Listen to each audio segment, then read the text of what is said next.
नमस्कार, आप सभी का स्वागत डीडी न्यूज पर। मैं हूं मुकुल शर्मा। इस वक्त की बड़ी और अहम खबरें आपको हम बताएंगे, लेकिन आइए उससे पहले नजर डाल लेते हैं हेडलाइंस पर। प्रधानमंत्री नरेंद्र मोदी रूस दौरे पर रवाना। 16वें ब्रिक्स सम्मेलन में होंगे शामिल। भारत ब्रिक्स के घनिष्ठ सहयोग पर होगा फोकस।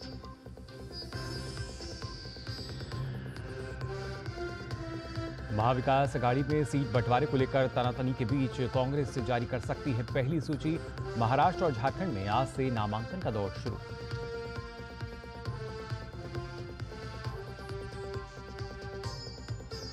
सुप्रीम कोर्ट आज नीट यूजी 2024 के फैसले की करेगा समीक्षा। याचिका में की गई न्यायालय के पिछले फैसले को पलटने की मांग।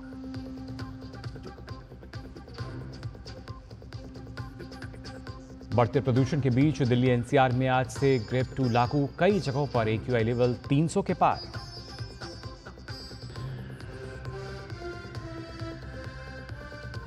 और चक्रवात दाना ने दी दस्तक। पश्चिम बंगाल और ओडिशा के तटीय राज्यों में हाई अलर्ट। कल से भारी बारिश की चेतावनी।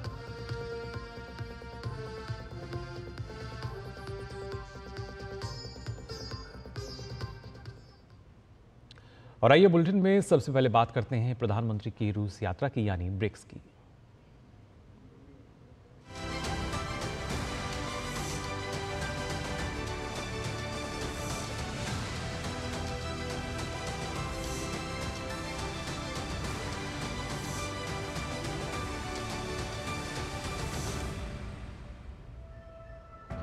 प्रधानमंत्री नरेंद्र मोदी आज रूस के कजान में होने वाले 16वें ब्रिक्स शिखर सम्मेलन में भाग लेने के लिए 2 दिवसीय यात्रा पर रवाना हो गए।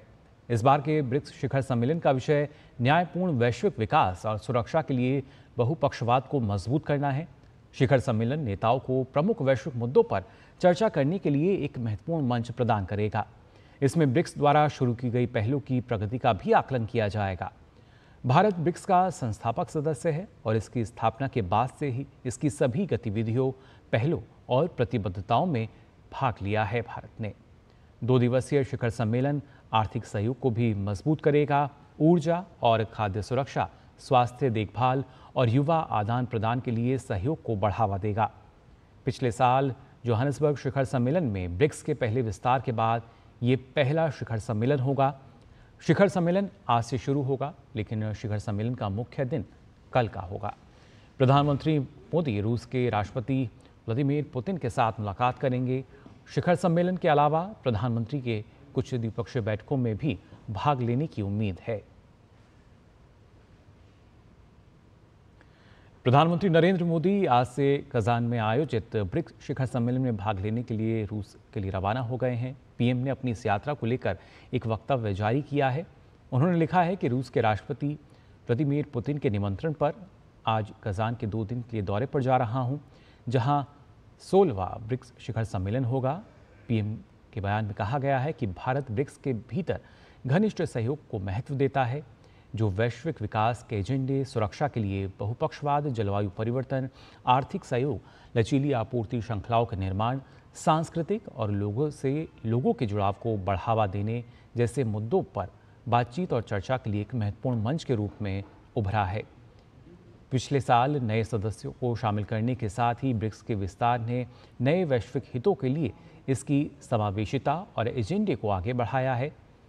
पीएम के बयान में ये भी जिक्र है कि जुलाई 2024 में मॉस्को में आयोजित वार्षिक शिखर सम्मेलन के आधार पर कजान की उनकी यात्रा भारत रूस के बीच रणनीतिक साझेदारी को और मजबूत करेगी। पीएम ने कहा कि वो ब्रिक्स के अन्य नेताओं से भी मिलने के लिए उत्सुक हैं।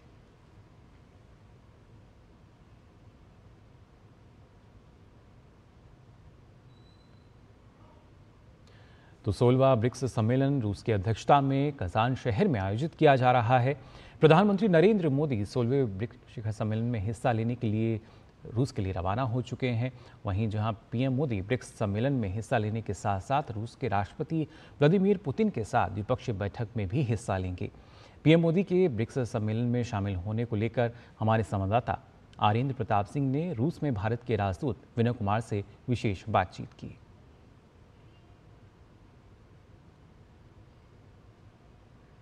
प्रधानमंत्री ब्रिक्स शिखर सम्मेलन में शिरकत करेंगे, जो कि इस बार रूस के शहर कजान में होने वाली है। किस तरीके से ये यात्रा बेहद खास होने वाली है, क्योंकि ब्रिक्स के विस्तारित मंच पर भारत किन मुद्दों को प्रमुखता से रखेगा, इस विषय पे बात करने के लिए हमारे साथ मौजूद हैं रूस में भारत के राजदूत विनय कुमार जी। सर, प्रधानमंत्री जी का कजान आने पे क्या क्या बड़ा कार्यक्रम रहने वाला है? इस विजिट में, शिखर सम्मेलन में प्रधानमंत्री जी के पार्टिसिपेशन के अलावा प्रधानमंत्री जी की बायलैटरल मीटिंग्स भी होने वाली हैं प्रेसिडेंट पुतिन से और कुछ और शीर्ष नेताओं से। सर, ब्रिक्स क्योंकि पहली बार विस्तारित समूह के तौर पे इस मंच पे भारत किन प्रमुख मुद्दों को रखता नजर आएगा? ब्रिक्स का, जैसा आपने कहा कि 5 से संख्या बढ़ी है और भारत उसका फाउंडिंग मेंबर है, तो भारत का ब्रिक्स के प्रति कमिटमेंट बहुत डीप है। और भारत में जो विकास हो रहा है, विकास दर जो इतनी तेज़ी से हो रही है, पार्टिसिपेशन के दौरान लोगों के साथ और देशों के साथ शेयर करेंगे। डिजिटल पब्लिक इंफ्रास्ट्रक्चर जैसे भारत में जिस रफ्तार से इसका विकास हुआ है, ये बहुत सारे देशों को के इंटरेस्ट का है। यूनिफाइड पेमेंट इंटरफेस जो बहुत सारे देशों में हमने लॉन्च किया है और उसको और भी बढ़ाना, वुमेन लेड डेवलपमेंट और सस्टेनेबल डेवलपमेंट। प्रधानमंत्री जी ने जो शुरू किया है लाइफ स्टाइल फॉर एनवायरनमेंट, उसको बढ़ाना, क्लाइमेट चेंज को हैंडल करने के लिए ये बहुत ही इम्पोर्टेंट इनिशिएटिव है। विकासशील देशों के साथ में ग्लोबल साउथ के देशों को भी एक मंच के तौर पर आगे बढ़ाने की कोशिश हो रही है। आजकल दुनिया में चीज़ें हो रही हैं, उसमें मल्टीपोलैरिटी की हर क्षेत्र में जो इम्पोर्टेंट कंट्रीज़ हैं उनके बीच में कोऑपरेशन, उनके इंटरेस्ट के बारे में विचार और जो ग्लोबल इंस्टीट्यूशंस हैं उनमें कैसे ग्लोबल साउथ का और देशों का की भागीदारी बढ़े, ये बहुत ही इम्पोर्टेंट है। तो इन विषयों पे भी चर्चा हो। सर, मौजूदा समिट जिसका हम सब इंतजार कर रहे हैं, ब्रिक्स समिट में, ये दुनिया में 2 बड़े संघर्ष इस वक्त चल रहे हैं, उनके साए के बीच में एक तरीके से कह सकते हैं। क्या आपको लगता है कि भारत की ये कोशिश या प्रधानमंत्री मोदी के व्यक्तिगत जो एफर्ट्स हैं, इसका रिकग्निशन भी कहीं का नहीं इस मंच से दिखाई पड़ेगा? भारत का हमेशा से किसी भी समस्या को रिजॉल्व करने के लिए डायलॉग एंड डिप्लोमेसी को प्रश्रय देते हैं। एप्रिसिएशन है इसका कि हमारे पोजीशन का। तो बिल्कुल सर, हम उम्मीद करते हैं कि ये संबंध और गहरे होंगे। हमारे साथ देख रहे थे रूस में भारत के राजदूत विनय कुमार जी। फिलहाल आपने हमारे लिए वक्त निकाला, बहुत शुक्रिया।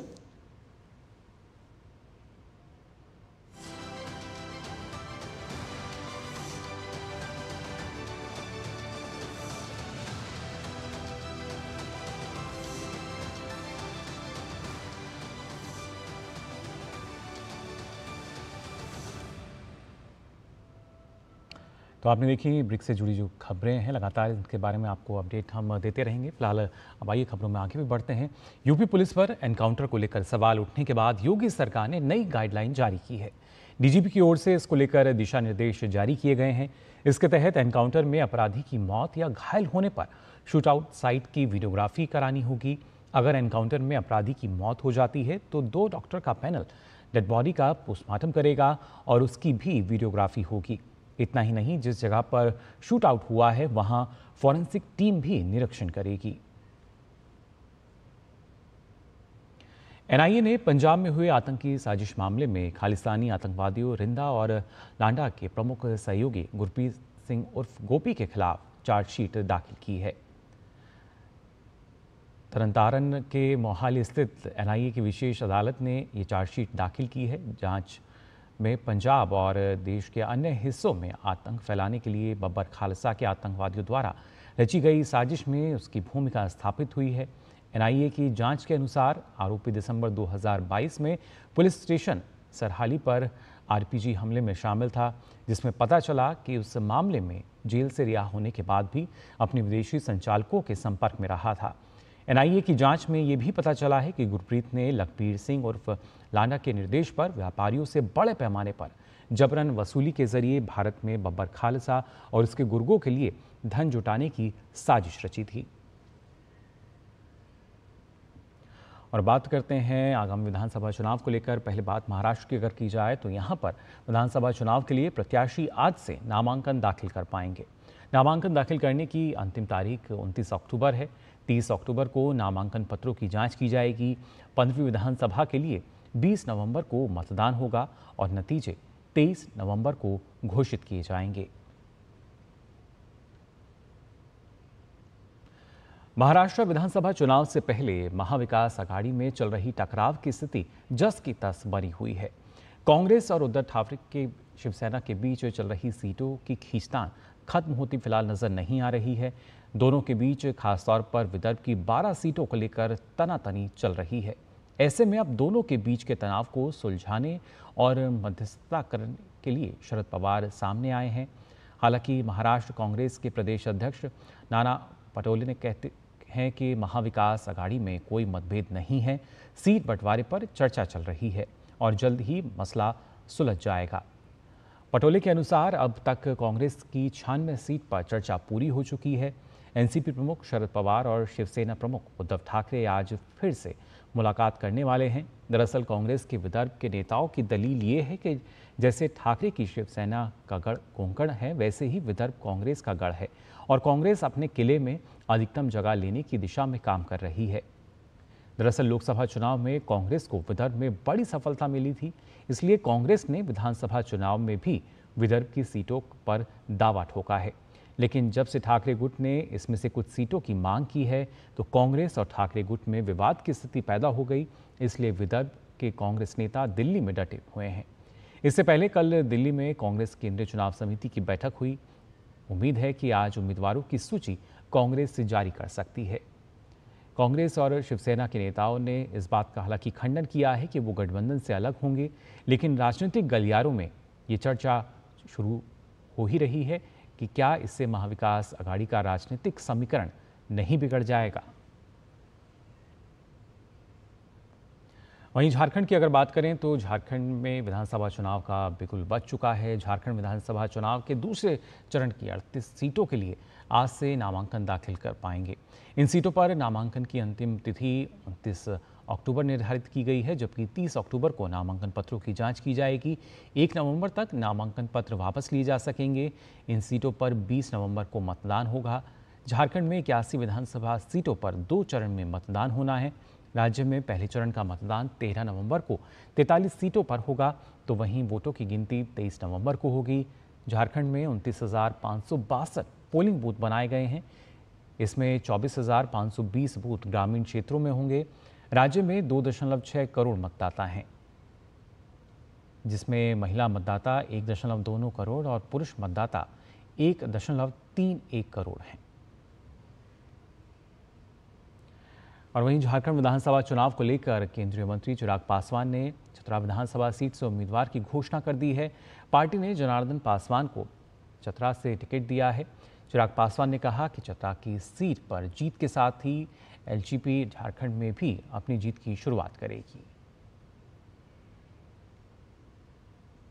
तारीख को लोक जनशक्ति पार्टी रामविलास एनडीए के हमारे प्रत्याशी जनार्दन पासवान जी वो भी अपना नामांकन 24 तारीख को वो भरेंगे और उम्मीद ही नहीं पूरा विश्वास है कि चतरा की इस सीट की जीत के साथ लोक जनशक्ति पार्टी रामविलास की शुरुआत झारखंड में भी होगी। इसके पूर्व भी हम लोगों ने चुनाव लड़ा था, पर मैं मानता हूं कि इस बार जिस मजबूत परिस्थिति में हमारा गठबंधन और पार्टी है, तो इस बार चतरा की ये सीट हम लोगों के खाते में यकीनन आएगी, ये विश्वास है। कांग्रेस ने झारखंड विधानसभा चुनाव के लिए 21 उम्मीदवारों की अपनी पहली सूची जारी कर दी है। झारखंड सरकार में मंत्री रामेश्वर ओरांव लोहरदगा विधानसभा सीट से चुनाव लड़ेंगे, जबकि पार्टी के वरिष्ठ नेता डॉक्टर अजय कुमार जमशेदपुर पूर्वी सीट से चुनाव लड़ेंगे। राज्य के मंत्री डॉक्टर इरफान अंसारी को उनकी मौजूदा जामताड़ा विधानसभा सीट से मैदान में उतारा गया है। कांग्रेस की केंद्रीय चुनाव समिति ने इन नामों पर मुहर लगाई है। और फिलहाल बुलेटिन में हम यहां रुक रहे हैं, एक छोटे से ब्रेक के लिए जल्द हाजिर होते हैं। बेटियां घर की रौनक हैं। बेटियां घर संवारती हैं, बेटियां पीढ़ियां सजाती हैं, बेटियां घर की बुनियाद कहलाती हैं। बेटियों को सलाम करता है मोंगिया स्टील, स्टील का बादशाह। तो ब्रेक के बाद आप सभी का एक बार फिर स्वागत डीडी न्यूज़ पर। अब आइए बात करते हैं राजधानी दिल्ली की, जहां न सिर्फ दिल्ली बल्कि एनसीआर में प्रदूषण के खतरनाक स्तर को देखते हुए ग्रेड 2 की पाबंदियां लागू हो गई हैं। AQI लेवल की अगर बात की जाए तो आज भी ये कई जगह 300 से ज़्यादा होने के कारण CAQM ने ये आदेश जारी किया है, जिसके तहत आज सुबह 8 बजे से ग्रेड 2 लागू हो गया है। इस आदेश के लागू होते ही दिल्ली NCR में चिन्हित सड़कों पर हर रोज़ वैक्यूम स्वीपिंग और पानी का छिड़काव करने के निर्देश जारी किए गए हैं। CAQM नागरिकों से सार्वजनिक परिवहन का ज़्यादा से ज़्यादा इस्तेमाल करने की अपील की गई है। लोगों से तकनीक की मदद लेकर कम भीड़भाड़ वाले रास्तों पर आवाजाही करने की अपील की गई है, जबकि CNG इलेक्ट्रिक बसों और मेट्रो की सर्विस को बढ़ाया जाएगा। साथ ही धूल पैदा करने वाली निर्माण गतिविधियों से बचने को कहा गया है। स्पष्ट तौर पर कहा गया है कि हॉटस्पॉट वाले इलाकों में प्रदूषण फैलाने वाले प्रमुख सेक्टर्स के लिए इन उपायों को तेज़ किया जाए।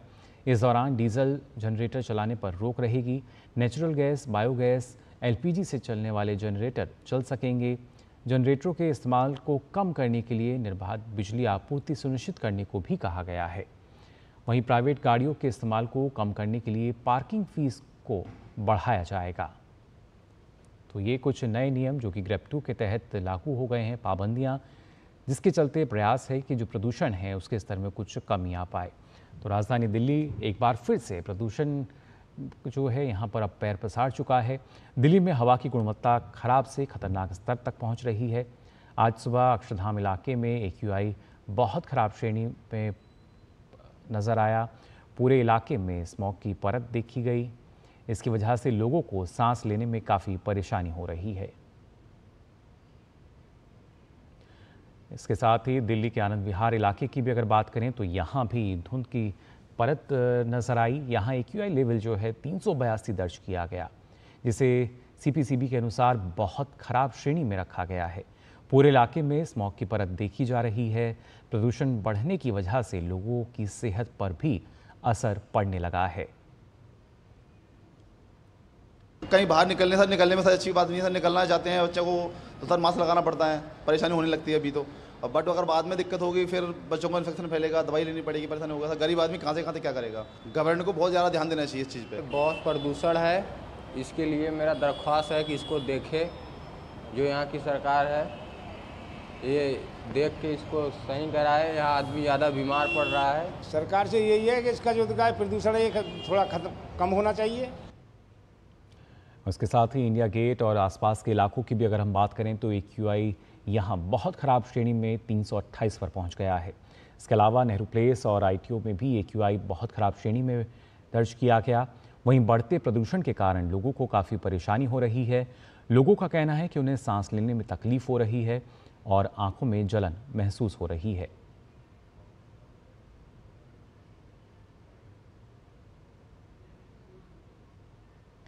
तो लगातार AQI इतना ज़्यादा हो चुका है कि अगर इस पे जल्दी कुछ काम नहीं करा ना तो बहुत प्रॉब्लम हो सकती है आगे। सांस फूलने का, कोल्ड का, इन्फेक्शन का मतलब ऐसा होता है कि नॉर्मली इतनी जल्दी सांस नहीं फूलती है। ऐसा लगता है गला चौक हुआ है पूरा हमारा। सांस सा फूलता है, आंखों में ऐसे जलन पानी आने लगता है। परालियाँ जलनी बंद की जाए तो परालियाँ जो जल रही हैं इस पर रोक लगाया जाए, बम पटाखों पर रोक लगाया जाए। तो लगातार लोगों को जो परेशानियां हैं वो महसूस हो रही हैं। और ना सिर्फ वायु प्रदूषण बल्कि दिल्ली की जब हम बात करते हैं तो यहाँ पर अब यमुना नदी का जो पानी है वो भी जहरीला हो गया है। उसमें झाग का सैलाब दिख रहा है। अगले महीने की शुरुआत में छठ पूजा से पहले यमुना नदी का कालिंदी कुंज इलाका बर्फनुमा सफ़ेद झाग की परतों से ढका हुआ है। हालांकि कालिंदी कुंज घाट पर पानी को साफ करने के लिए जल बोर्ड की तरफ से प्रयास किए जा रहे हैं। बैराज पर जाल बांधने के साथ ही पानी को साफ करने के लिए इसमें रसायन का छिड़काव किया जा रहा है, लेकिन तमाम प्रयासों के बाद आज भी नदी की सतह पर जहरीली झाग की परत देखी गई। तो राजधानी दिल्ली बढ़ते वायु प्रदूषण से जूझ रही है। आज सुबह से ही अगर बात करें तो दिल्ली एनसीआर में एक धुंध की जो पतली परत है वो नजर आई। दिल्ली के इंडिया गेट और कर्तव्य पथ पर प्रदूषण की स्थिति क्या रही, इसका जायजा लिया हमारे सहयोगी अमरेंद्र गुप्ता ने। दिल्ली तेरी यही कहानी, न शुद्ध हवा न शुद्ध पानी। जी हाँ, ये तस्वीर इसलिए भी दिल्ली पर सटीक बैठती है क्योंकि दिल्ली में इस समय जो पॉल्यूशन का स्तर है वो अपने चरम पर है। यानी कि दिल्ली में जो पॉल्यूशन लेवल है वो इस वक्त ग्रेड 2 पर जा चुका है। मैं इस वक्त दिल्ली के कर्तव्य पथ पर हूँ। ये देख सकते हैं दिल्ली का वो कर्तव्य पथ है जहां पर देश दुनिया के लोग आते हैं और दिल्ली को निहारते हैं। और इस कर्तव्य पथ पर आपको जितनी भी वीवीआईपी मूवमेंट्स हैं वो होती हैं और मॉर्निंग में लोग यहां पर वॉक करते हैं। लेकिन अभी आपको अगर दिखाई दे रहा होगा तो सुबह के वक्त बिल्कुल कोहरे की चादर में ये कर्तव्य पथ लिपटा रहता है। और देखिए इंडिया गेट की तस्वीर भी अगर आप देखें तो इस समय इंडिया गेट आपको दिखाई नहीं दे रहा होगा। वजह सिर्फ जो पॉल्यूशन की जो परत है, जो लेयर है वो इतनी हाई है, जो क्वालिटी इंडेक्स है, एयर क्वालिटी इंडेक्स है वो इतना हाई है कि उसकी वजह से आपको यहाँ पर वो तस्वीर नहीं दिखाई दे पा रही होगी। राजधानी दिल्ली में पिछले कई सालों से अरविंद केजरीवाल सरकार सिर्फ दावे करती है, सिर्फ वादे करती है दिल्ली को शंघाई बनाने का, लेकिन एक भी ऐसा काम जो धरातल पर है वो नहीं दिख रहा। कल ही अब देखिए कि आतिशी जो दिल्ली की मुख्यमंत्री है उन्होंने प्रेस कॉन्फ्रेंस की और दिल्ली के पॉल्यूशन पर बात नहीं की, दिल्ली के पॉल्यूशन पे सॉल्यूशन पर बात नहीं की। उन्होंने बात की कि कैसे जो यूपी और जो हरियाणा की बसें हैं वो दिल्ली में आकर पॉल्यूशन बढ़ा रही हैं, उन्होंने इस पर इशारा किया। तो कुल मिलाकर दिल्ली और दिल्ली की सरकार ने पिछले कई सालों से दिल्ली को ठगा है और लगभग यही तस्वीर आए दिन दिखती है जो बेहद ही चौंकाने और डराने वाली है। दिल्ली के कर्तव्य पथ से कैमरामैन मोंटी सिंह के साथ अमरेंद्र गुप्ता, डीडी न्यूज, दिल्ली। तो ना सिर्फ राजधानी दिल्ली, कोई भी क्षेत्र की हम बात करें तो AQI लेवल यहाँ खतरनाक स्तर पर पहुँच रहा है। वहीं आगे बढ़ते हैं, अगर बात की जाए दरअसल बंगाल की खाड़ी के ऊपर आने वाले चक्रवाती तूफान के मद्देनज़र ओडिशा के गंजामपुरी, जगत सिंहपुर, केंद्रपाड़ा, भद्रक, बालासोर, मयूरभंज, क्योंझर, ढेकनाल, जाजपुर, अंगुल, खुर्दा, नयागढ़ और कटक जिलों में 23 से 25 अक्टूबर तक स्कूल बंद रहेंगे। ओडिशा के मुख्यमंत्री मोहन चरण मांझी ने चक्रवात दाना से निपटने के लिए राज्य की तैयारियों पर समीक्षा बैठक की। बैठक के बाद उन्होंने कहा कि स्थिति से निपटने के लिए सरकार पूरी तरह से तैयार है। तैयारियों को लेकर मांझी ने अपने सोशल मीडिया हैंडल X पर पोस्ट भी साझा की। उन्होंने लिखा कि ये सुनिश्चित किया जाएगा कि कोई जनहानि ना हो। सीएम मांझी ने कहा कि संवेदनशील क्षेत्रों की पहचान करने के बाद 100% निकासी की जाएगी, इसलिए लोगों को घबराने की ज़रूरत नहीं है। परिस्थिति के मद्देनज़र NDRF, ODRF और अग्निशमन सेवा की टीमों को अलर्ट मोड पर रखा गया है। वहीं सरकार स्थिति पर बारीकी से नज़र रख रही है। चक्रवात आश्रयों को सभी बुनियादी ज़रूरतों और आवश्यक वस्तुओं से लैस किया जाएगा। बिजली और पानी की आपूर्ति और टेलीफोन और सड़क संचार की जल्द बहाली के लिए भी समीक्षा बैठक में चर्चा की गई। वहीं अस्पतालों को निर्बाध बिजली सुनिश्चित की जाएगी। संबंधित विभाग पहले से ही आवश्यक वस्तुओं की जमाखोरी या अधिक कीमत वसूलने से रोकने के लिए कड़ी निगरानी रख रहे हैं। तो खबरों का सिलसिला आगे भी जारी रहेगा, लेकिन फिलहाल हम यहां रुक रहे हैं एक और छोटे से ब्रेक के लिए, जल्द लौटते हैं। बेटियां घर की रौनक हैं। बेटियां घर संवारती हैं। बेटियां पीढ़ियां सजाती हैं। बेटियां घर की बुनियाद कहलाती हैं। बेटियों को सलाम करता है मोंगिया स्टील, स्टील का बादशाह।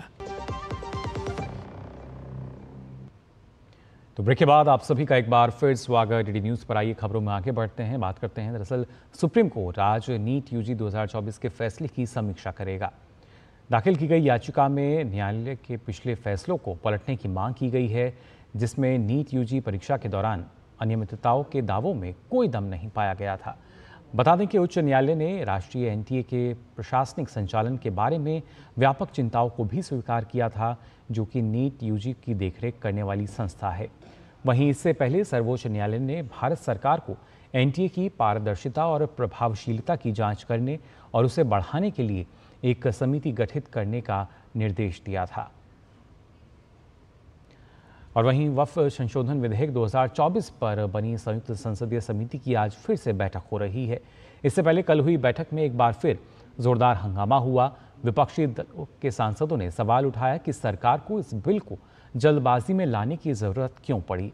इसके अलावा अलग अलग प्रतिनिधियों ने मौजूदा वक्फ बिल के स्वरूप पर के संशोधन के प्रस्ताव पर कमेटी के सामने अपने विचार प्रस्तुत किए। समिति ने आज भी कुछ स्टेक होल्डर्स को बैठक में बुलाया है। और बात वाराणसी की, जहां ज्ञानवापी स्थित बसूखाने का भारतीय पुरातत्व सर्वेक्षण यानी ASI द्वारा सर्वे कराने की मांग को लेकर इलाहाबाद हाई कोर्ट में दायर पुनरीक्षण याचिका पर आज सुनवाई होगी। याचिका पर इससे पहले 2 अक्टूबर को सुनवाई हुई थी, जिसमें हाई कोर्ट ने याची राखी सिंह के अधिवक्ता सौरभ तिवारी को पूर्व में हुए सर्वे की रिपोर्ट दाखिल करने के लिए कहा था। प्रधानमंत्री नरेंद्र मोदी ने केंद्रीय मंत्री और वरिष्ठ बीजेपी नेता अमित शाह को उनके जन्मदिन की शुभकामनाएं दी हैं। सोशल मीडिया एक्स पर पीएम ने लिखा है कि अमित शाह एक मेहनती नेता हैं, जिन्होंने अपना जीवन भाजपा को मजबूत करने के लिए समर्पित कर दिया है। उन्होंने एक असाधारण प्रशासक के रूप में अपनी पहचान बनाई है और विकसित भारत के सपने को साकार करने के लिए कई प्रयास कर रहे हैं। पीएम ने अमित शाह के लंबे और स्वस्थ जीवन के लिए प्रार्थना की है। महाराष्ट्र में नांदेड़ जिले में भूकंप के हल्के झटके महसूस किए गए। नांदेड़ जिले के हदगांव के पश्चिम में सावरगांव की सीमा में आज सुबह 6:52 पर ये झटके महसूस किए गए। रिएक्टर पैमाने पर इसकी तीव्रता 3.8 मापी गई है।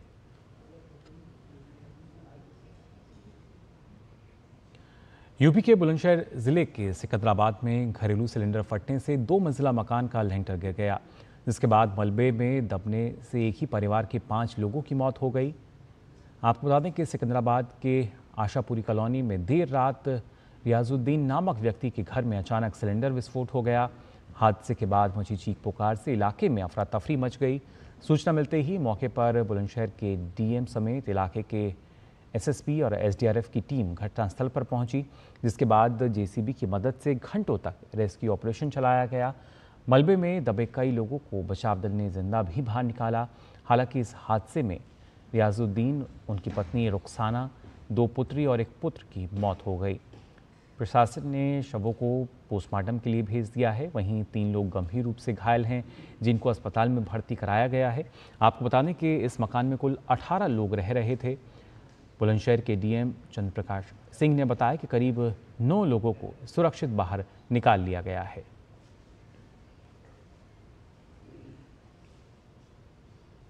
आशापुरी कॉलोनी है, जिसमें रियाजुद्दीन जी के घर में लगभग 18-19 लोग रहते हैं। इस घर में लगभग 8:30 से 9 बजे के बीच में बताया जाता है कि सिलेंडर का ब्लास्ट हुआ है। अभी तक देख रहे हैं मकान पूरी तरीके से बैठ गया है। यहाँ से 8 लोगों को निकाल करके हॉस्पिटल ले जाया गया। उसमें कुछ लोग काफ़ी गंभीर हैं, कुछ लोगों का इलाज चल रहा है। और आइए खबरों में आगे बढ़ते हैं। अग्निवीर योजना के तहत हिमाचल में चयनित अभ्यर्थियों को प्रशिक्षण केंद्रों के लिए रवाना कर दिया गया है। कांगड़ा चंबा केंद्रों से अग्निवीरों को रवाना किया गया है। अब नवचयनित अग्निवीरों ने सेना में भर्ती होने पर खुशी जताई है। भारतीय सेना में रहकर देश की रक्षा करने का सपना सजोने वाले युवाओं के लिए अग्निवीर योजना केंद्र सरकार की तरफ से शुरू की गई थी और इसे लेकर युवाओं में खासा रुझान देखने को मिल रहा है। हिमाचल में अग्निवीर भर्ती के चयनित युवाओं का पहला जत्था प्रशिक्षण केंद्रों के लिए रवाना हो गया है। बीते दिनों हुई भर्तियों में हिमाचल में अग्निवीर के लिए अभ्यर्थियों को चयनित किया गया था। कांगड़ा चंबा जिले से चयनित उम्मीदवारों के जत्थे ट्रेनिंग कैंप के लिए अब रवाना कर दिए गए हैं। जनरल ऑफिसर कमांडिंग जनरल के सिंह ने इन अग्निवीरों को रवाना किया है। 2024 और 25 बैच में कांगड़ा चंबा से 788 अग्निवीरों का चयन किया गया है। सेना भर्ती कार्यालय पालमपुर में भर्ती निदेशक कर्नल मनीष शर्मा ने बताया कि इन अग्निवीरों में सामान्य ड्यूटी के लिए 756, तकनीकी अग्निवीर के लिए 6, कार्यालय सहायक और स्टोर कीपर के लिए 22 और अग्निवीर ट्रेड्समैन के लिए 4 अभ्यर्थियों का चयन किया गया है। उत्साह को देखते हुए, रजिस्ट्रेशन को देखते हुए, जो कैंडिडेट्स का जोश था और जो नंबर जो पास हुए थे उसको देख के फिर हमने 134 जीडी को फिर से अपग्रेड किया है और इस समय हम total 756 GD 22 OA SKT, 4 tradesman और 6 टेक, हमने टोटल 788 डिस्पैच किए हैं हमने। इनको हम 37 डिफरेंट रेजिमेंटल सेंटर्स के अंदर ट्रेनिंग के लिए भेज रहे हैं। आज का जो बैच था उसमें हमने आज 100 कैंडिडेट्स को डिस्पैच किया है। हमारा डिस्पैच 20 तारीख से लेकर 28 तारीख तक हमारा डिस्पैच चल रहा है, तो इसमें जब हम पूरे 788 को डिस्पैच करेंगे। वहीं चयनित अग्निवीरों ने भी सेना में भर्ती होने पर खुशी जताई है और देश सेवा में सदैव तत्पर रहने का भरोसा दिलाया है। युवाओं ने बताया कि वो इस अवसर के लिए केंद्र सरकार का आभार जताते हैं और अग्निवीर बनकर देश की रक्षा करने का उनका सपना साकार हो पाया है। ये सफ़र बहुत ही कठिनाइयों से भरा था। मैंने बहुत सारी मेहनत का आज फल मुझे मिला है, तो मैं आज बहुत खुश हूँ। फ़ौज में आने के लिए आपको मेहनत तो करनी ही पड़ेगी, तो आपको अगर फ़ौज में आना है तो मेहनत तो करनी पड़ेगी। तो गर्व की बात है मेरे लिए, मेरे माता पिता के लिए, मेरी और फैमिली के लिए बहुत ही गर्व की बात है। काफ़ी टाइम लगा यहाँ तक पहुँचने के लिए, लेकिन मैंने कर दिखाया। ये बोलना चाहता हूँ कि मेहनत करते रहिए, निरंतर चलते रहिए, एक ना एक दिन आप अपनी मंजिल तक पहुँच जाओगे। अग्निवीर योजना के तहत थल सेना, नौसेना और वायुसेना में युवाओं की भर्तियां की जाती हैं और भर्ती सैनिकों को अग्निवीर कहा जाता है। अग्निवीर युवाओं को अपनी सेवा खत्म होने के बाद CISF, BSF, CRPF और SSB में भर्तियों के लिए आरक्षण भी दिया जाता है। इसके साथ ही अर्धसैनिक बलों में भर्तियों के लिए भी अग्निवीरों को 10% का आरक्षण दिया जाता है। तो केंद्र सरकार की इस महत्वाकांक्षी योजना को लेकर देश भर में युवाओं का रुझान इसकी तरफ बढ़ता नजर आ रहा है और देवभूमि हिमाचल में भी बड़ी तादाद में युवा इस योजना के प्रति आगे बढ़ते नजर आ रहे हैं। शिमला से कैमरा पर्सन राकेश कुमार के साथ धर्मप्रकाश, DD न्यूज़। और आइए अब खबरें देख लेते हैं आर्थिक मामलों से जुड़ी हुई भी। आपको बता दें, वित्त मंत्री निर्मला सीतारमण ने अमेरिका में कहा कि भारत अपने विकास पथ को जारी रखने के लिए तैयार है और 2027 तक दुनिया की तीसरी सबसे बड़ी अर्थव्यवस्था बन जाएगा। भारत वर्तमान में लगभग 3.9 ट्रिलियन अमेरिकी डॉलर की GDP के साथ दुनिया की 5वीं सबसे बड़ी अर्थव्यवस्था है। दुनिया के सबसे पुराने और सबसे बड़े stock exchange New York stock exchange में भारत में निवेश के अवसरों पर राउंड टेबल सम्मेलन को संबोधित करते हुए वित्त मंत्री ने यह बात कही। वित्त मंत्री ने कहा कि भारत अपने निरंतर विकास पथ को जारी रखने और वैश्विक विकास में अपने योगदान को उल्लेखनीय रूप से बढ़ाने के लिए तैयार है। आपको बता दें कि न्यूयॉर्क स्टॉक एक्सचेंज में 11 भारतीय कंपनियां सूचीबद्ध हैं। वित्त मंत्री ने इकोनॉमिक क्लब ऑफ न्यूयॉर्क द्वारा आयोजित एक कार्यक्रम में भी भाग लिया और भारत के दशकीय आर्थिक सुधारों पर चर्चा की। वित्त मंत्री ने कहा कि भारत सरकार देश में नई तकनीक को बढ़ावा दे रही है और युवाओं को AI के प्रशिक्षण के लिए प्रोत्साहित कर रही है। India government has announced 3 centers of excellence for artificial intelligence. And besides that, we're also identifying institutions which have the capability to do R&D on it. Now, the Indian youth, therefore, are being given the first exposure, much before they get into jobs, first exposure into artificial intelligence. Be sure of how you're going to play it out for your benefit when your employer takes you on board. आपको बता दें, New York में वित्त मंत्री ने city bank और black rock company के CEO से भी मुलाकात की।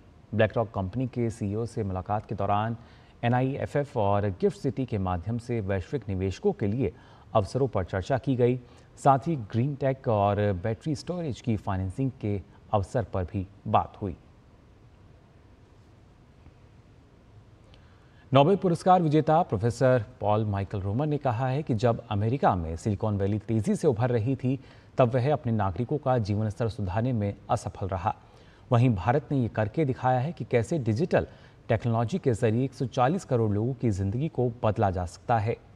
NETV वर्ल्ड समिट 2024 को संबोधित करते हुए प्रमुख अर्थशास्त्री पॉल माइकल रोमर ने ये बात कही। डिजिटल पब्लिक इंफ्रास्ट्रक्चर जैसे आधार और UPI का उदाहरण देते हुए रोमर ने कहा कि अमेरिका के सामने भी कई अवसर आए, लेकिन उनको बर्बाद कर दिया गया।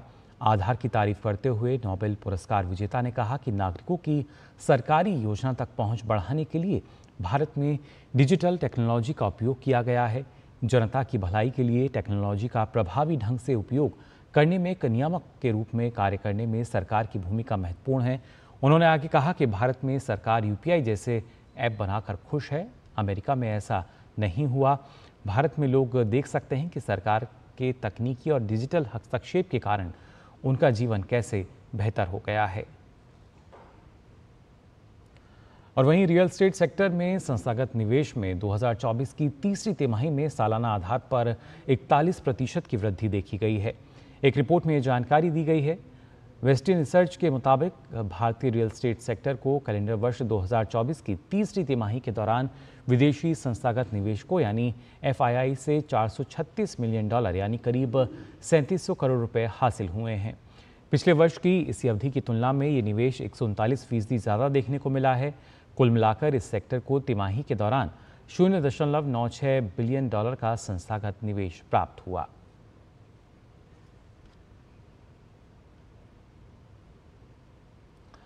और वहीं आपको बता दें, भारतीय परिधान निर्यातकों को वित्त वर्ष 2025 में 9 से 11% के राजस्व वृद्धि की उम्मीद है, जिससे प्रमुख बाजारों में खुदरा इन्वेंट्री और देश में वैश्विक सोर्सिंग में बदलाव का फायदा मिलेगा। एक रिपोर्ट में जानकारी दी गई है।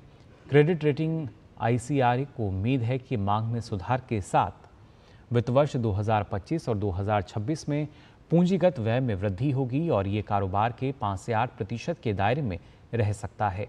रिपोर्ट में कहा गया है कि भारतीय परिधान निर्यात को अंतिम बाजारों में उत्पाद की बढ़ती स्वीकार्यता, उभरते उपभोक्ता रुझान, PLI योजना, निर्यात प्रोत्साहन, UK और यूरोपीय संघों के प्रस्तावित मुक्त व्यापार समझौते के रूप में सरकार से प्रोत्साहन मिल रहा है। PLI योजना के तहत नए कैपेसिटी एडिशन से मिलने वाले लाभों के अलावा PM मेगा एकीकृत वस्त्र क्षेत्र और परिधान योजना से बड़े पैमाने पर लाभ मिल रहा है। बता दें कि चालू वित्त वर्ष की पहली छमाही में परिधान निर्यात पिछले वर्ष की तुलना में 9% बढ़कर $7.5 अरब हो गया। और आइए अब देख लेते हैं कारोबार जगत से जुड़ी कुछ और अन्य खबरें। वित्त मंत्री ने राष्ट्रीयकृत बैंकों में चीफ जनरल मैनेजर के पदों को बढ़ाने को मंजूरी दे दी है। ये निर्णय बैंकों के बढ़ते व्यापार, कार्यक्षेत्र और शाखा विस्तार में पर्याप्त वृद्धि को देखते हुए लिया गया है। इस कदम से बैंकों के बेहतर नियंत्रण और सुपरविजन में मदद मिलेगी। खाद्य मंत्री बुधवार को भारत ब्रांड के दूसरे चरण को हरी झंडी दिखाएंगे। भारत ब्रांड के तहत आम नागरिकों को सस्ती दरों पर दाल, चावल और आटा उपलब्ध कराया जाता है। दूसरे चरण में 2 और दालों को शामिल किया गया है। ये योजना आम लोगों को महंगाई से राहत देने में मददगार है। वित्त मंत्रालय ने संसद के शीतकालीन सत्र से पहले विभिन्न मंत्रालयों और विभागों से अनुदान की अनुपूरक मांगों के पहले चरण के लिए व्यय प्रस्ताव की मांग की है। मंत्रालय ने बताया कि वित्त वर्ष 2024-25 के लिए अनुदान की अनुपूरक मांगों के पहले चरण को संसद के आगामी सत्र में रखे जाने का प्रस्ताव है। केंद्रीय श्रम और रोजगार मंत्री डॉक्टर मनसुख मांडविया ने नई दिल्ली में ई-श्रम वन स्टॉप सॉल्यूशन का शुभारंभ किया। कार्यक्रम के दौरान उन्होंने कहा कि हर दिन लगभग 60,000 से 90,000 श्रमिक ई-श्रम प्लेटफॉर्म से जुड़ रहे हैं। उन्होंने बताया कि e-Shram one stop solution e-Shram पर पंजीकृत असंगठित श्रमिकों को विभिन्न सामाजिक सुरक्षा योजनाओं तक निर्बाध पहुंच प्रदान करेगा। भारत का सर्विस सेक्टर लगातार बेहतर प्रदर्शन कर रहा है। बैंक ऑफ बड़ौदा की रिपोर्ट के मुताबिक वित्त वर्ष 2025 में भारत का सेवा निर्यात करीब 10% बढ़कर $180 अरब पर पहुंच गया है। इसके चलते सेवा व्यापार संतुलन में सुधार हुआ है। सीरम इंस्टीट्यूट के अदार पूनावाला ने ऐलान किया कि उनकी कंपनी सेरेन प्रोडक्शंस करण जौहर के धर्मा प्रोडक्शंस में 50% हिस्सेदारी खरीदेगी। ये करार 1000 करोड़ रुपए में होगा। टाटा मोटर्स को उत्तर प्रदेश राज्य सड़क परिवहन निगम से टाटा LPO 1618 डीजल बस चेसिस की 1000 इकाइयों की आपूर्ति का ऑर्डर मिला है। ये ऑर्डर पिछले वर्ष के 1350 बस चेसिस के ऑर्डर की सफलतापूर्वक पूर्ति के बाद दिया गया है, जिन्हें वर्तमान में निगम द्वारा कुशलतापूर्वक चलाया जा रहा है। RBI की सख्ती के बाद बेंगलुरु की गैर बैंकिंग वित्तीय कंपनी नावी फिनसर्व ने 100 करोड़ रुपए के बॉन्ड जारी करने की योजना रद्द कर दी है।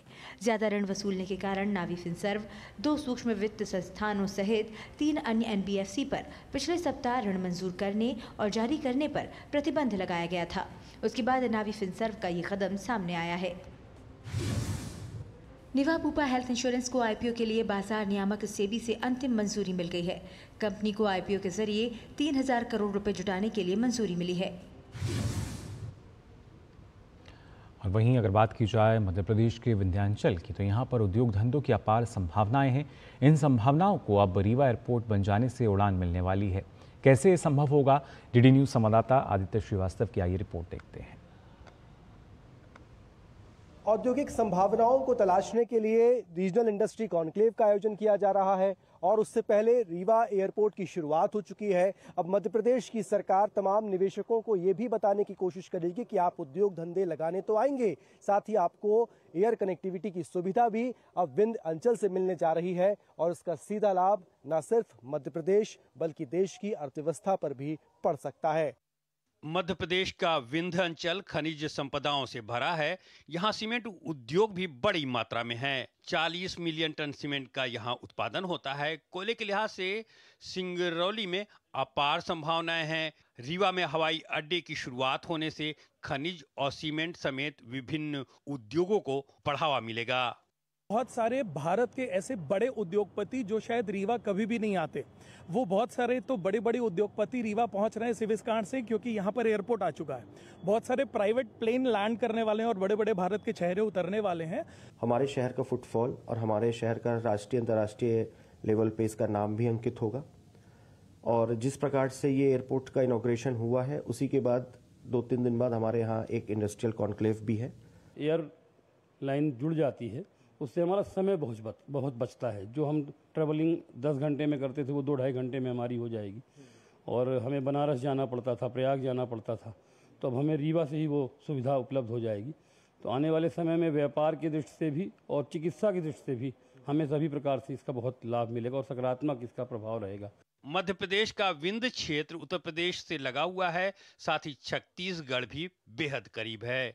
यहाँ धार्मिक पर्यटन के लिहाज से चित्रकूट और मैहर में शारदा माता मंदिर के दर्शन के लिए भी बड़ी संख्या में श्रद्धालु आते हैं।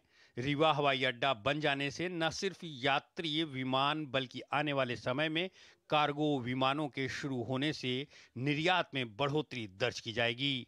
आगे प्लानिंग्स में आप जैसे जानते हैं कि दतिया एयरपोर्ट भी स्टार्ट हो गया है, उसका भी बहुत जल्दी इनॉग्रेशन आप देखेंगे। और मंत्री जी ने भी अनाउंसमेंट की है कि करीबन 26 या 27 एयर स्ट्रिप्स हम डेवलप कर रहे हैं यहाँ पे, तो अच्छी कनेक्टिविटी एक्सपेक्ट हम कर रहे हैं। रीवा के इस हवाई अड्डे का रनवे 30 मीटर चौड़ा और जल पुरस्कार 2023 कार्यक्रम को संबोधित कर रही हैं। कारीगण, अतिथिगण, देवियों और स्वजन, आप सभी के बीच आकर मुझे अत्यंत प्रसन्नता हो रही है। विभिन्न वर्गों में आज राष्ट्रीय जल पुरस्कार प्राप्त करने वाले सभी विजेताओं को मैं हार्दिक बधाई देती हूँ। विभिन्न श्रेणियों में प्रथम पुरस्कार प्राप्त करने वाले सभी हिताधिकारियों को मैं विशेष बधाई देती हूँ। मैं आशा करती हूँ कि इस समारोह के माध्यम से विजेताओं की बेस्ट प्रैक्टिसेस अधिक से अधिक लोगों तक पहुंचेगी। इससे जल संसाधनों के उचित प्रबंधन तथा सक्षम उपयोग को बढ़ावा मिलेगी। हमारे संविधान में दिए गए कार्य विभाजन के आधार पर जल राज्य सूची का विषय है। इसलिए जल संसाधनों के संवर्धन, संरक्षण और कुशल प्रबंधन में राज्य सरकारों की भूमिका अत्यंत महत्वपूर्ण है। हर बार की तरह इस बार भी कई राज्यों को पुरस्कृत किया गया है। जल संरक्षण एवं प्रबंधन के लिए इन राज्यों द्वारा किए गए कार्य अन्य सभी राज्यों के लिए उदाहरण हो सकते हैं। जल संसाधनों के प्रति सम्यक दृष्टिकोण और कार्य को बढ़ावा देने की दिशा में राष्ट्रीय जल पुरस्कार का आयोजन एक सराहनीय कदम है। आज दिखाई गई लघु फिल्म ने जल की महत्ता एवं बढ़ती मांग पर प्रकाश डाला है। इसमें यह भी दिखाया गया है कि जल शक्ति मंत्रालय जल संरक्षण और प्रबंधन के लिए हो रहे प्रयासों को पहचान और सम्मान दिलाने के लिए प्रयासरत है। इस समारोह के सफल आयोजन तथा जल संरक्षण को बढ़ावा देने हेतु जल संसाधन मंत्रालय द्वारा किए जा रहे कार्य के लिए मैं श्री CR पटेल जी एवं उनकी पूरी टीम को बहुत बहुत बधाई देती हूँ। देवियों और स्वजन, पृथ्वी के इतिहास में आइस एज की समाप्ति के बाद जैसे जैसे बर्फ पिघली, मिट्टी समृद्ध हुई, जंगलों का विकास हुआ। हमारे पूर्वज हंटर गेदरास थे, वे जल स्रोत को खोजते हुए जीवन यापन करते थे। एग्रीकल्चरल रिवॉल्यूशन के बाद से मानव के एक स्थान पर स्थिरता को अपनाना शुरू किया। ये तब संभव हुआ जब मानव ने फसल उगाना और उसे नदियों के जल से सींचना शुरू किया। इसलिए लगभग सभी सभ्यताओं का विकास नदियों के इर्द गिर्द हुआ है। इस विकास के साथ विश्व के जनसंख्या बढ़ी, साथ ही जल के उपयोग के तरीकों में बदलाव और विकास हुआ।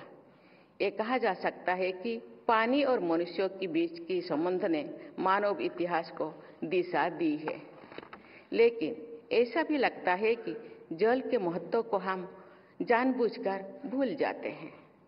जिन विशेषज्ञों ने प्राकृतिक संसाधनों के महत्व को ना समझ पाने और कृत्रिम रसायनों के खतरों से हमें परिचित कराया है, उनमें से रेचल कार्सन का नाम महत्वपूर्ण है। उन्होंने अपने सुप्रसिद्ध पुस्तक साइलेंट स्प्रिंग में लिखा है, and I quote, in an age when man has forgotten his origins and is blind even to his most essential needs for survival, water along with other resources has become the victim of his indifference, unquote.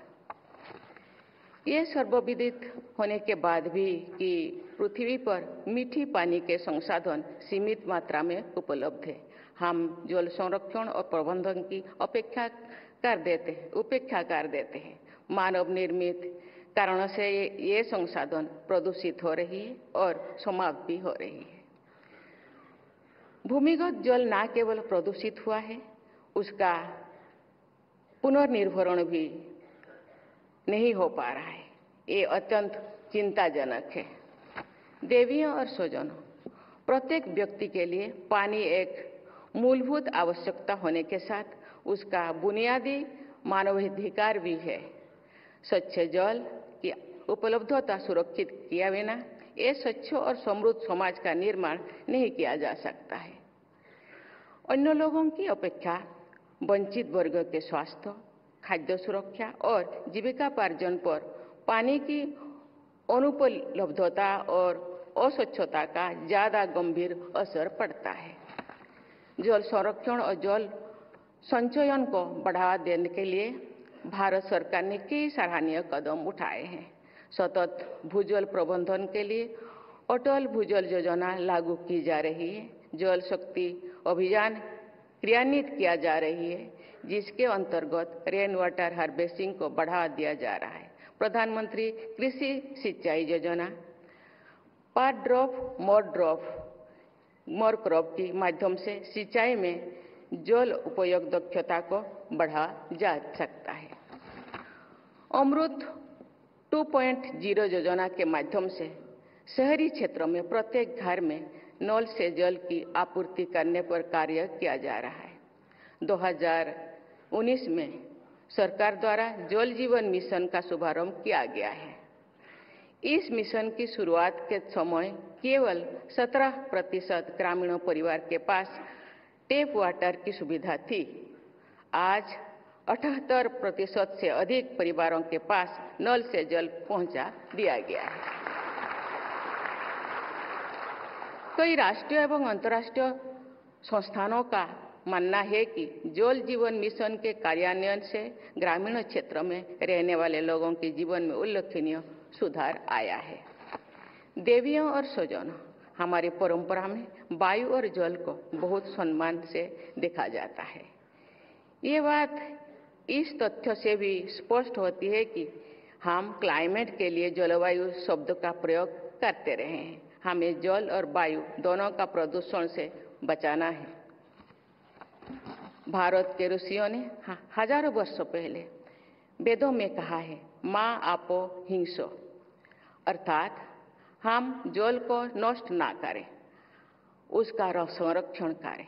हमारे पूर्वज गांव के पास तालाब बनवाते थे, मंदिरों में या उनके पास जलाशय बनवाते थे, जिससे पानी की कमी की स्थिति में संचित पानी का उपयोग किया जा सकता है।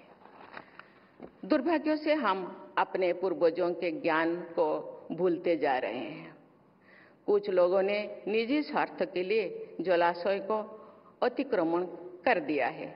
इससे न केवल सूखे के दौरान पानी की उपलब्धता प्रभावित होती है, बल्कि अधिक वर्षा होने पर बाढ़ जैसी स्थिति उत्पन्न हो जाती है। हमें ये याद रखना चाहिए कि जल संसाधन का संरक्षण एवं संवर्धन हम सभी को सामूहिक जिम्मेदारी है। हमारी सक्रिय सहभागिता के बिना वाटर सिक्योर इंडिया का निर्माण संभव नहीं है। जल शक्ति के बल पर ही जल शक्ति का संचयन एवं संरक्षण किया जा सकता है। छोटे छोटे प्रयासों के माध्यम से हम बहुत बड़ा योगदान दे सकते हैं। जैसे हमें अपने घरों के नलों को खुला नहीं छोड़ना चाहिए। ओवरहेड वाटर टैंक भरते समय ये ध्यान रखने की पानी व्यर्थ ना बढ़े। अपने घरों के वाटर हार्वेस्टिंग की सुविधा करें। आप अन्य नागरिकों के साथ मिलकर पारंपरिक जलाशयों का जीर्णोद्धार कर सकते हैं। देवियों और स्वजनों, मुझे विश्वास है कि आज का ये पुरस्कार समारोह जल संसाधन के संरक्षण के क्षेत्र में किए जा रहे कार्य को नई ऊर्जा प्रदान करेगा तथा सभी को और अधिक लगन से कार्य करने के लिए प्रोत्साहित करेगा। मुझे आशा है कि इन कार्य से अन्य लोगों भी सीख लेंगे और जल संरक्षण में अपना योगदान देंगे। मैं सभी देशवासियों की उज्जवल भविष्य की कामना करती हूँ। धन्यवाद। जय हिंद, जय भारत।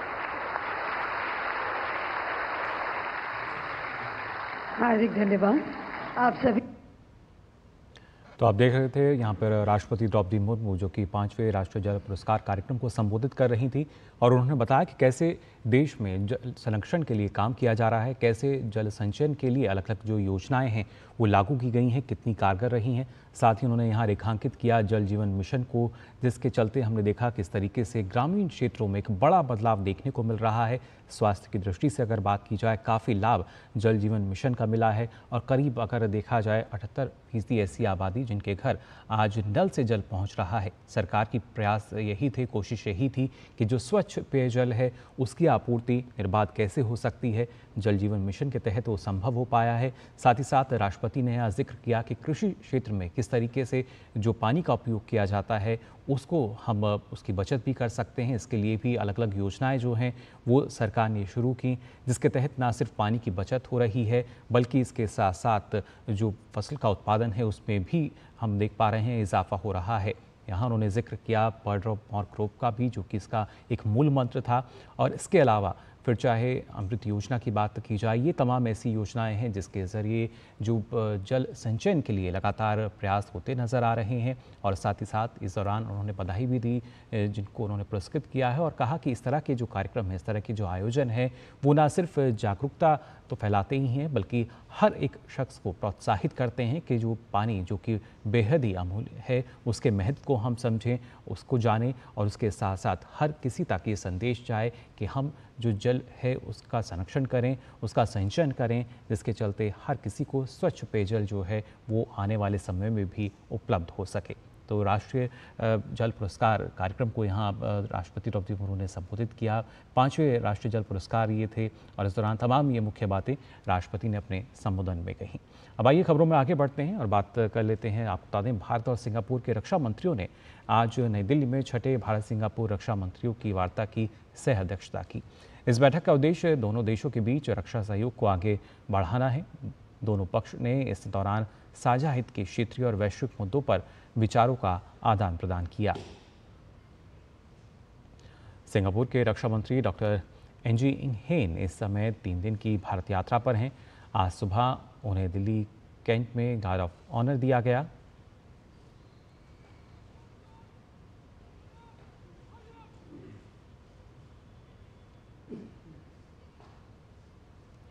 और खबर खेल के मैदान से आपको बता दें, भारत और जर्मनी के बीच 2 मैचों की द्विपक्षीय सीरीज की शुरुआत बुधवार से हो रही है।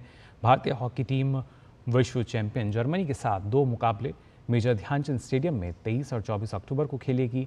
भारतीय टीम की अगुवाई कप्तान हरमनप्रीत सिंह करेंगे।